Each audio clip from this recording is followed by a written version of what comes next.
Só grava depois. Irmão, nós vamos então continuar com o nosso estudo sobre declaração doutrinária. Não é? Eu estava informando a igreja, já informei a igreja, de que a nossa denominação não vai mais fazer grandes alterações, a não ser em alguns aspectos relacionados à língua e também alguns textos lá que precisam ser ajustados. Mas simplesmente vai reafirmar a questão da família, a gente vai estudar sobre isso. Mas é importante que nós saibamos por que eu sou batista, né? Em que os batistas creem, sendo muito assim, muito direto e com muita tranquilidade, sem querer de forma alguma ser grosseiro. Mas se você está numa igreja batista e não crê nisso, você tem que procurar uma igreja que creia, que tem uma fé igual a sua, né? Tem muita gente em igreja batista que não é batista. Isso está se tornando um grande problema. Facilmente sai da igreja batista e vai para a igreja de outra denominação, porque nunca foi de fato, né, batista. Hoje nós vamos estudar sobre a soteriologia. O que é a soteriologia, pastor? É justamente o que está escrito abaixo aí. É a doutrina da salvação. Pode passar, amigo? Primeira afirmação que nós temos ali: a salvação é outorgada por Deus pela sua graça, mediante arrependimento do pecador e da sua fé em Jesus Cristo como único Salvador e Senhor. A salvação é dada pela graça, é outorgada pela graça, mediante arrependimento e fé em Cristo como Salvador. Efésios 2, 8 e 9 você sabe de cor. Porque pela graça sois salvos por meio da fé. Isso não vem de vós, é dom de Deus. Não vem das obras para que ninguém se glorie. Então a salvação é pela graça, não é pela fé. Não é a fé que salva, é graça. Mas essa graça se torna operosa através da fé em Cristo. Em segundo lugar, o preço da redenção eterna do crente foi pago de uma vez por Jesus Cristo, pelo derramamento do sangue de Cristo. Então não é nada que você faça. Cristo não vai morrer por você 1, 2, 3 vezes. Cristo já morreu e pronto.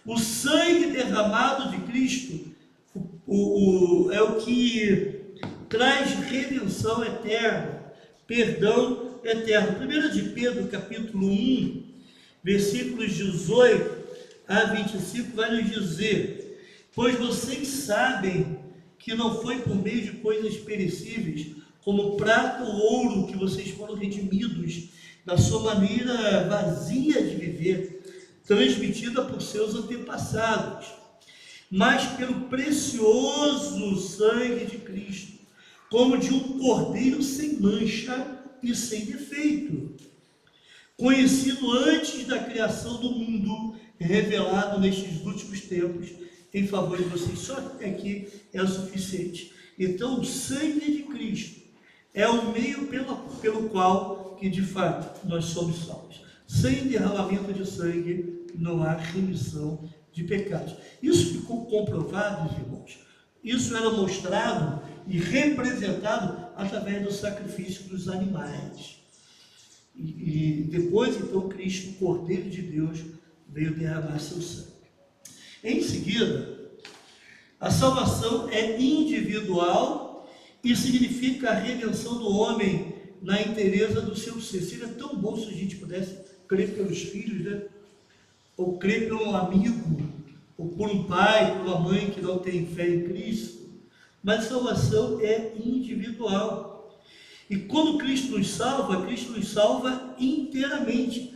1 Tessalonicenses capítulo 5, versículo 23 e 24 vai dizer que o próprio Deus da paz os santifique inteiramente. Que todo espírito, a alma e o corpo de vocês, ou seja, tudo aquilo que você é, sejam preservados irrepreensíveis na vinda de nosso Senhor Jesus Cristo. E 24, aquele que o chama é fiel e fará isso. Quando Cristo salva, Cristo não salva somente a sua alma, Cristo salva você por inteiro, estou entendendo? Essa palavra alma que era usada antigamente, muito usada, Cristo veio salvar a sua alma. Na verdade, a palavra alma significa vida. A ideia de alma no Antigo Testamento é a ideia de vida. Ou seja, Cristo veio salvar você por inteiro. É essa a ideia.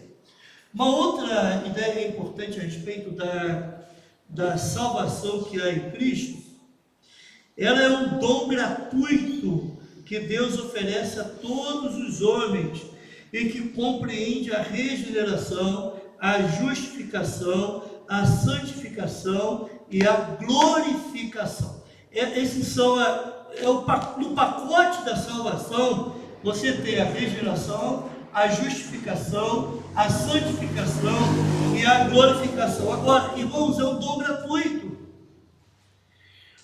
Você não faz nada para ser salvo. O legalismo é uma praga dentro das igrejas. Tem muita gente ainda que pensa que precisa fazer algo, precisa fazer alguma coisa para Deus então salvar. Não é isso.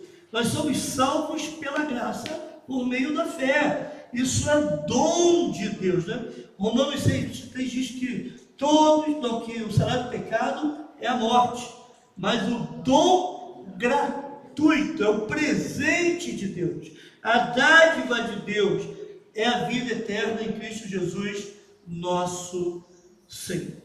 Amém até aqui, irmãos? Seguindo um pouco mais a respeito da doutrina da salvação, nós temos o seguinte, aí o primeiro aspecto da salvação, a regeneração. O que é, pastor, regeneração? Regeneração é o ato inicial da salvação, em que Deus faz nascer de novo. Aquele que está em Cristo, nova criatura é, diz lá 2 Coríntios capítulo 5, versículo 17. Cristo nos faz nascer de novo. Cristo faz nascer de novo o pecador perdido, dele fazendo uma nova criatura em Cristo. Isso é regeneração. Isso é ação do Espírito, diz aí. É a obra do Espírito Santo, em que o pecador recebe o perdão, a justificação, a adoção como filho de Deus, a vida eterna e o dom do Espírito Santo. Nesse ato, o novo crente é batizado no Espírito Santo. Então, o crente é batizado no Espírito Santo, irmão, sim ou não? Sim. Quando? Quando crê.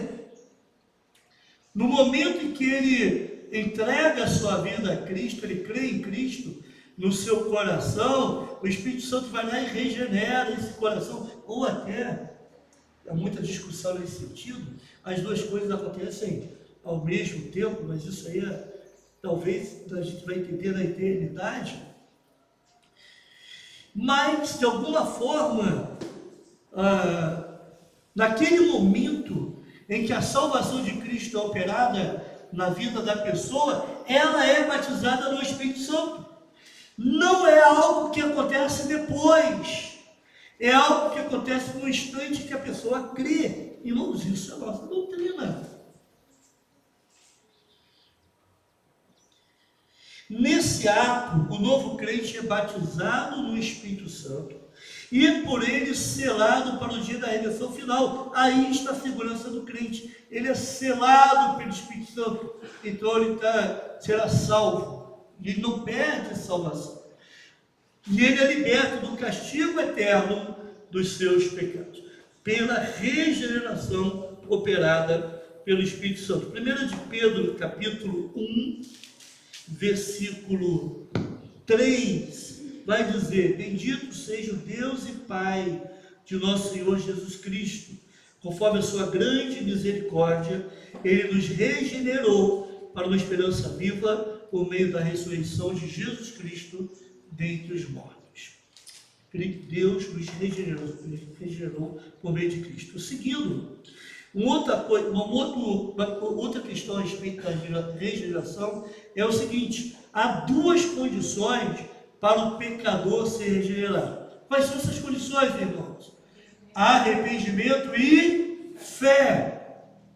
Para a pessoa receber essa ação do Espírito Santo, ela precisa se arrepender e crer em Cristo. O arrependimento, o que diz a nossa declaração doutrinária sobre arrependimento? O arrependimento implica mudança radical do homem interior, não do homem exterior. Logicamente, que se o homem interior muda, o homem exterior precisa manifestar essa mudança.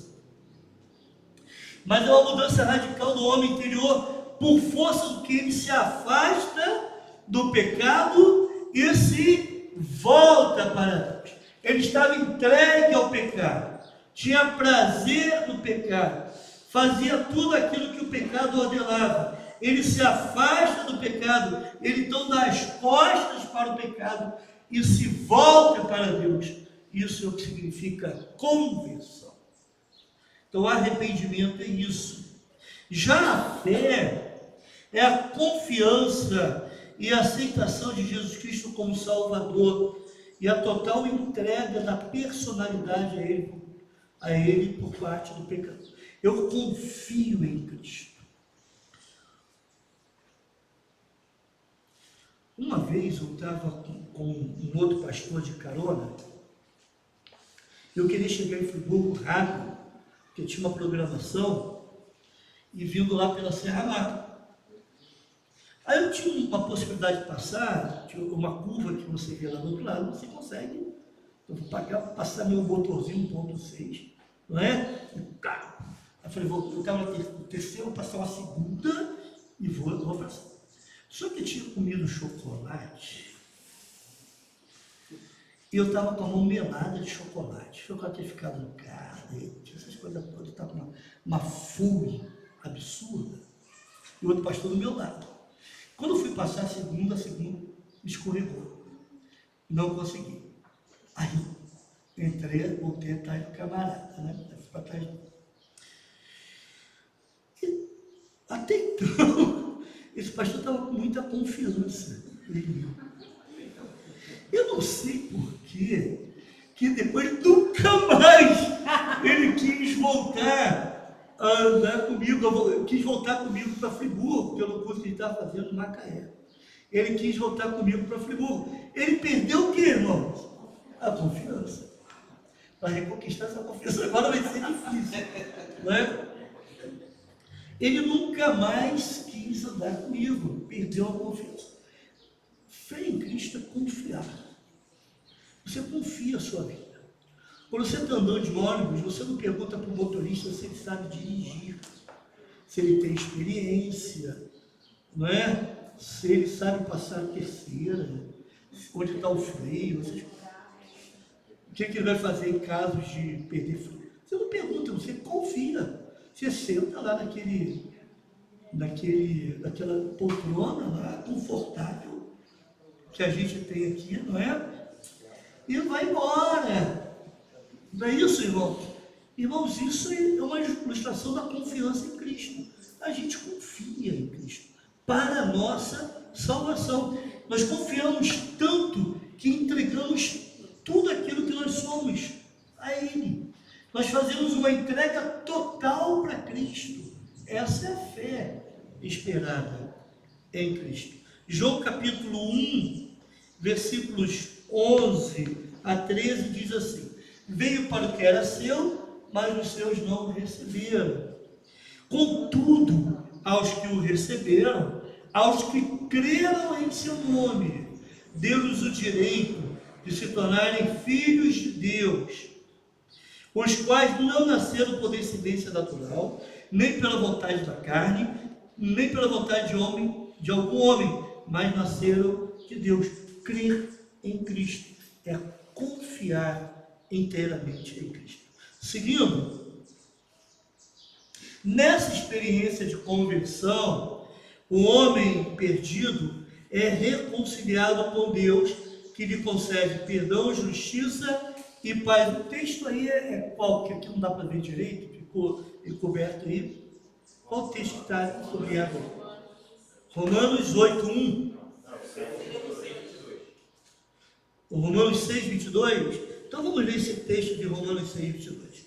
Mas agora que vocês foram libertados do pecado e se tornaram escravos de Deus, o fruto que colhem leva à santidade, e o seu fim é a vida eterna. Vocês foram libertados do pecado e se tornaram escravos de Deus, servos de Deus. Esse fruto leva à santidade. Antes estávamos em conflito, em guerra com Deus, mas agora nós fomos libertados do pecado e nos tornamos servos de Deus. Então isso tudo é regeneração que proporciona. Andando mais um pouco, irmãos, se não me engano, outro aspecto da salvação, além da regeneração, é a justificação. A justificação, o que é, pastor? A justificação, ela ocorre simultaneamente, ou seja, ao mesmo tempo que a regeneração. O que é a justificação? É o ato pelo qual Deus, considerando os méritos do sacrifício de Cristo, absolve no perdão o homem de seus pecados e o declara justo. É um ato judicial de Deus. Ele está absolvido. Irmãos, todos nós um dia estaremos diante de Deus no juízo. Mas o crente vai estar diante de Deus para dizer o seguinte: não, ele está absolvido. Eu declarei justo quando ele creu em Cristo. Mas além disso, capacitando-o para uma vida de retidão diante de Deus e de correção diante dos homens. Além da justificação, que é um outro aspecto da salvação, ela, por esse ato de Deus, ele nos declara justo, mas também ele nos capacita para fazer o bem. Irmãos, não existe ninguém que faça o bem se não for por obra e graça de Deus. Ele nos capacita para ter uma vida justa, para uma vida reta, uma vida correta diante de Deus e diante dos homens. Eu não consigo, você consegue? Você consegue? Fala, seja sincero, você consegue andar correto diante dos homens, certinho diante de Deus e dos homens, em retidão? Eu não consigo. Em Cristo nós conseguimos. E sem Cristo nada podemos. Sem Cristo nada podemos fazer. Somente em Cristo. Na realidade, até mesmo aquilo que você faz de correto é a obra de Deus na sua vida, entende, irmão? É isso que a nossa doutrina quer dizer. Seguindo mais um pouco. O texto, está certo, Romanos 3:24. Sendo justificados gratuitamente por sua graça, por meio da redenção que há em Cristo Jesus. Observe que isso é obra da graça. Não é nada que nós possamos fazer. Tem muita gente que confunde legalismo com justificação. Então, o legalista é aquele que entende o seguinte: eu consigo, eu posso, eu não preciso de Deus. A justificação é o seguinte: eu consigo somente por obra de Deus, pela ação de Deus, pela ação do Espírito Santo na minha vida. Seguindo, essa graça é concedida não por causa de quaisquer obras meritórias praticadas pelo homem, mas por meio da sua fé em Cristo. Se não me engano, Romanos 5:1, não é isso? Tendo sido, pois, justificados pela... Nós somos justificados, irmãos, pela fé. Temos paz com Deus por nosso Senhor Jesus Cristo. Nós somos justificados pela fé. Seguindo um outro aspecto da salvação, nós vimos regeneração, justificação e agora é santificação. Tem pessoas que chamam de crescimento, de desenvolvimento, mas eu prefiro o termo santificação.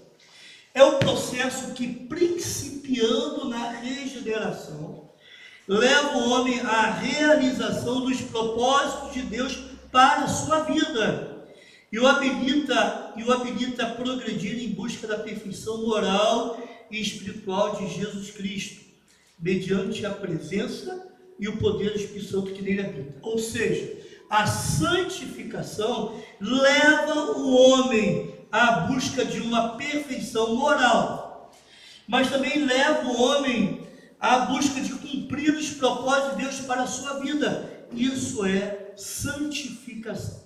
Quem faz isso? É o Espírito Santo, que faz em nós. Mas observe, o Espírito Santo nos leva a buscar, mas eu preciso fazer.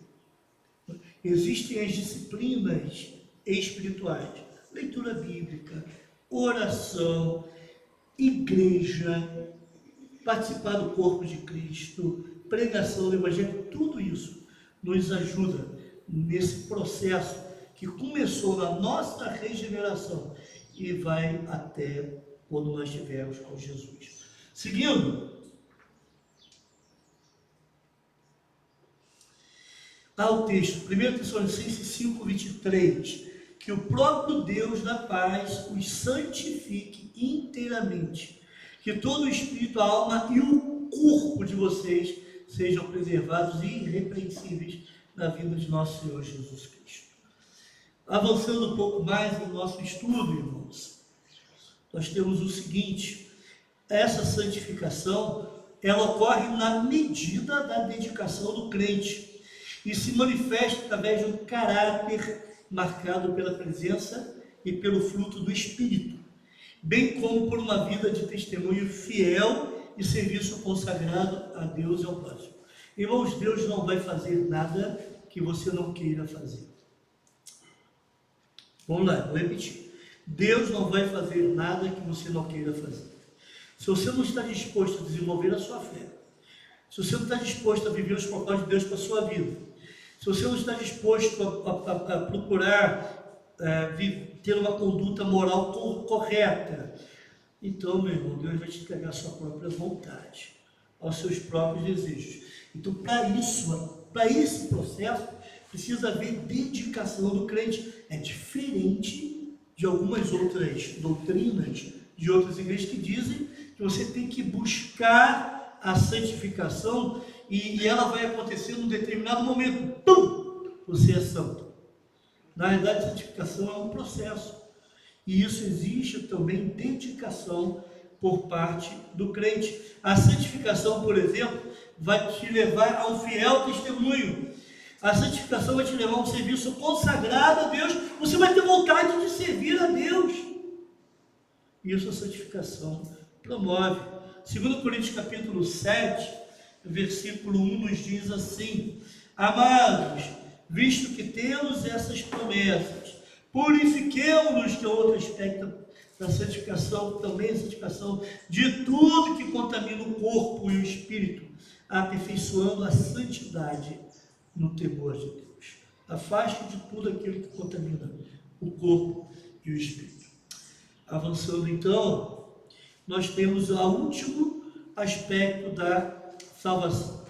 Salvação envolve regeneração, justificação, santificação e o quarto aspecto é glorificação.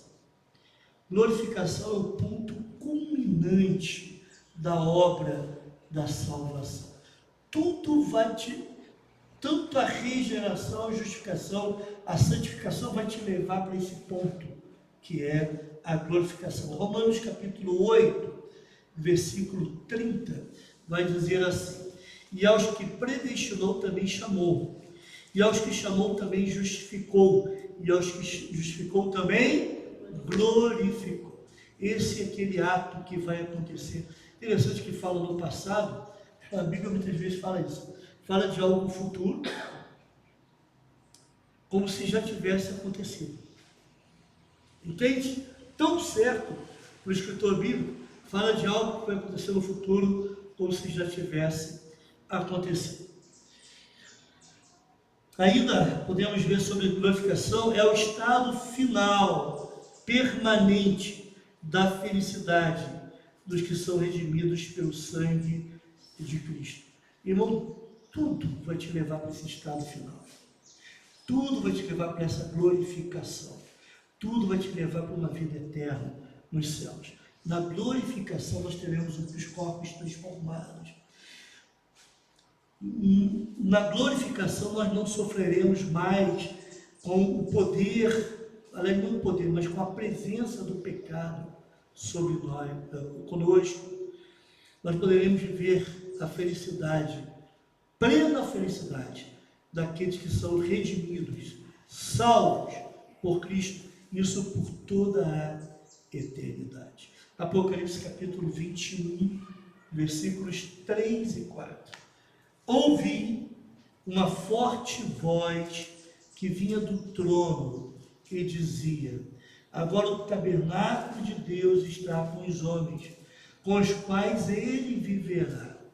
Eles serão os seus povos, o próprio Deus estará com eles e ele será o seu Deus.